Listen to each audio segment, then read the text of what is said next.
Hello, I'm the Angry Spork. Earlier this year, we saw Apocalypse attempt to conquer the world by stealing the body of Nate Gray to absorb the energies of 12 mutants. Things didn't really go as planned, as Scott Summers intervened and became Ensabanor's new host. But there were some unforeseen repercussions. I'm taking issue with Ages of Apocalypse, where reality goes on a wacky bender. Bender, bender, bender! Bender, bender, bender! Let's start with Uncanny X-Men number 378 and see if this story makes us want to turn the page or turn our heads.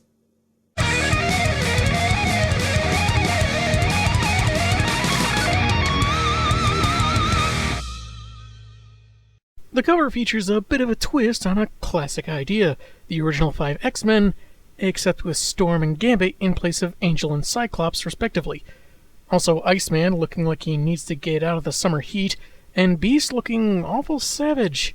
Ah, good boy, little drooly. Written by Alan Davis, scripted by Terry Kavanagh, and art by Adam Kubert, Graham Nolan, Jimmy Palmiotti, Townsend, and Liquid, we begin with Jean Grey in the back of a well-worn car, wondering when the normality of her life ended. She'd later write a successful book about her experience titled, Are You There, God? It's Me, Marvel Girl. Narration notes how her growing mental powers caused her to experience someone's death, and now her taxi is dropping her off at Xavier's school. She's greeted by Charles, who detects her curiosity with his own telepathic abilities, and that he has 4 other students that will join Jean in harnessing their powers to protect humans that aren't yet ready to accept their unique abilities. I need your help to make a viral YouTube video. I'm thinking something with a funny talking gopher. He psychically calls the rest of the team, which causes a bit of discomfort for the size-sensitive redhead.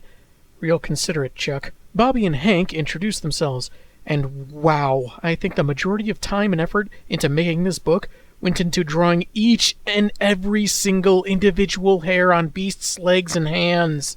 I mean, props to that level of detail and dedication, but yowza. Anyway, Storm and Gambit show up, and Miss Gray's intuition tells her that this ain't right, as Remy kisses her hand and flirtatiously introduces himself. Storm can be frostier than the snowman there, if you rub her the wrong way. If you rub her any way at all, actually. Though it was my fault. I should have told her I was trying to get my masseur's license. Red eyes, she notes. Not the right red eyes. I mean, if he takes off his shades and he can't level a forest, what's even the point? The guys begin bickering over the newcomer when an alarm sounds. Cerebro has detected Magneto and Polaris using their magnetism to take over Cape Citadel, while Charles explains that while some mutants have become embittered over the difficulties in finding a place to belong, Magnus is the type of mutant that views himself as the rightful inheritor of the Earth, and only the X-Men can stop these evil mutants, for lack of a better term. Polaris, though, she just looks more bored than evil. Just as the X-Men are ready to put their training to good use, the Prof has them wait to see if the military can handle this themselves.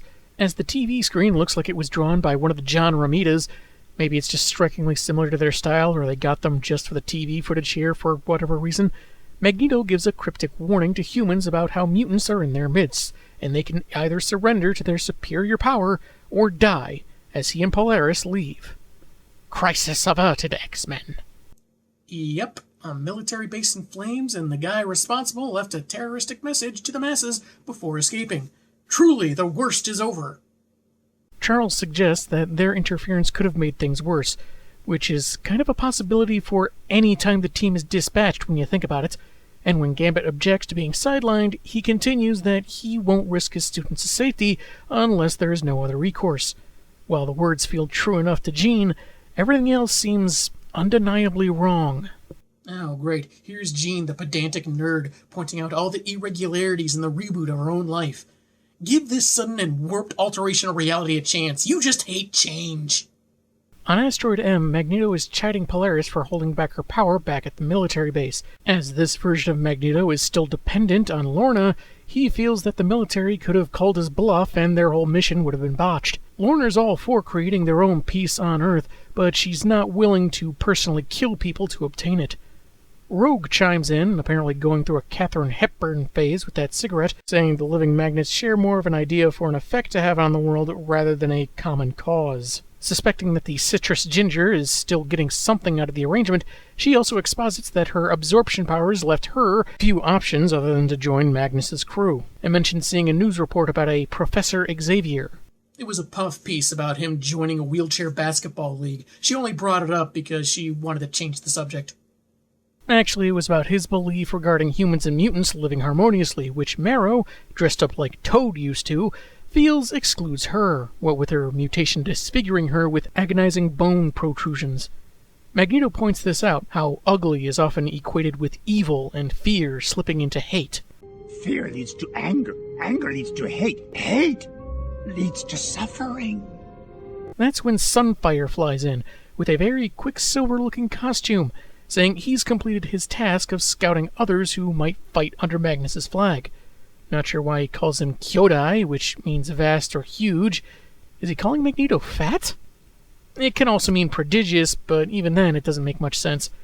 Moving on to the Danger Room, where the X-Men are training, Jean in particular learning to control her telekinesis in chaotic situations. However, her raw emotions are essentially calling out a nagging distraction, that something is missing.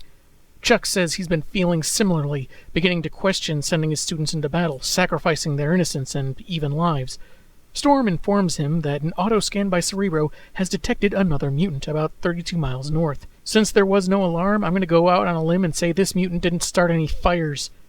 They go to the Monolith Circus, passing for average people, but having different feelings about the idea of the unconventional being used for the amusement of others, as they walk past a cage full of Skrulls, who, in this version of reality, I guess, forgot they can shapeshift.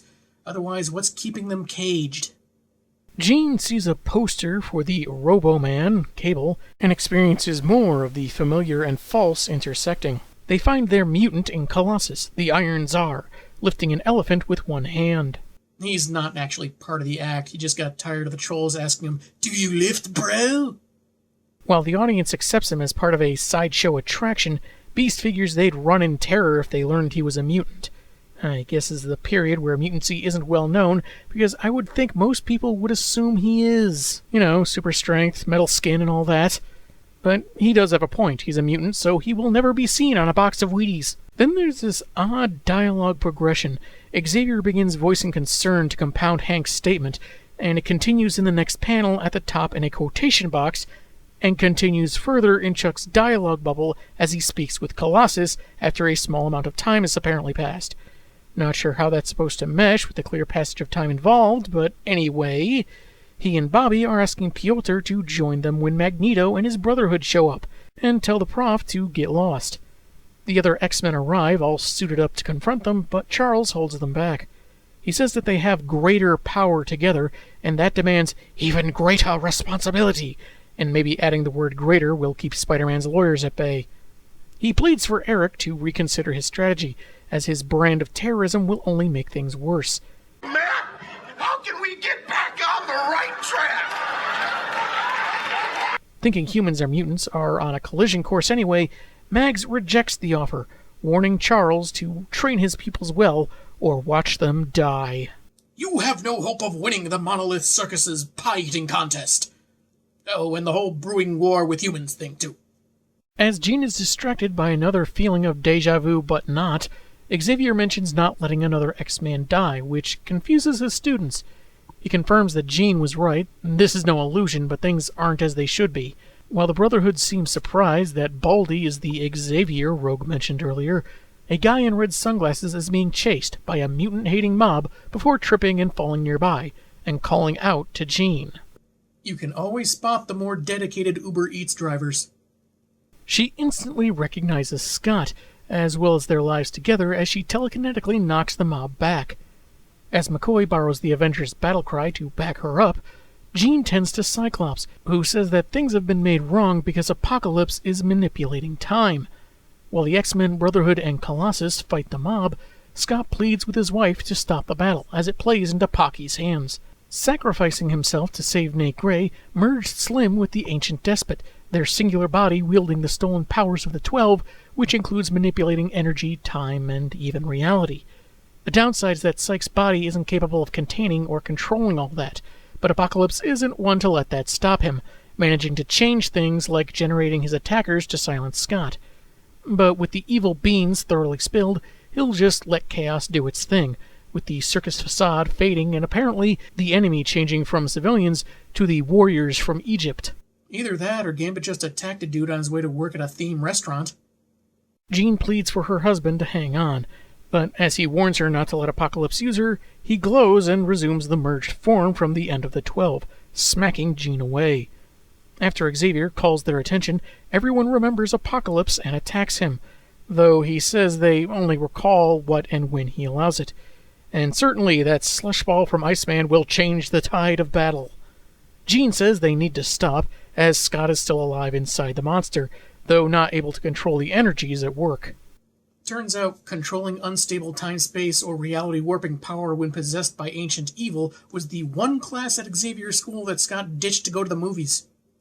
Pocky explodes with energy, as our heroes ripple between the different versions of themselves, and they all awaken inside the chamber that most of them had previously been imprisoned in. Charles' psi scan shows that only they, Nate, and the mutant Skrulls remain. No trace of the living monolith, his followers, the enemy Skrull forces, Apocalypse, or Cyclops. Charles thinks that Apocalypse misjudged the power of the 12 combined, and Summers wasn't able to contain it. Jean, in a fit of rage, disagrees, saying that Scott was fighting from within, and the X-Men launching an attack just made things worse. Chuck never sent Psyche's psyche, and suspects it was a false image, and Sabanur was using to manipulate Phoenix, for some reason, and as painful as it is, they have to accept that Scott Summers is gone. Jean is furious, saying that her husband gave up a chance at a normal life for their old teacher, and the prof just threw it all away.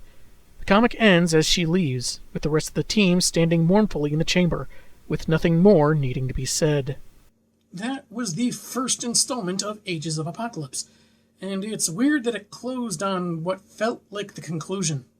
But it isn't a mistake, since it's subtitled First and Last Part 1, and it encourages you to pick up Cable 77, but elaboration will have to wait for later.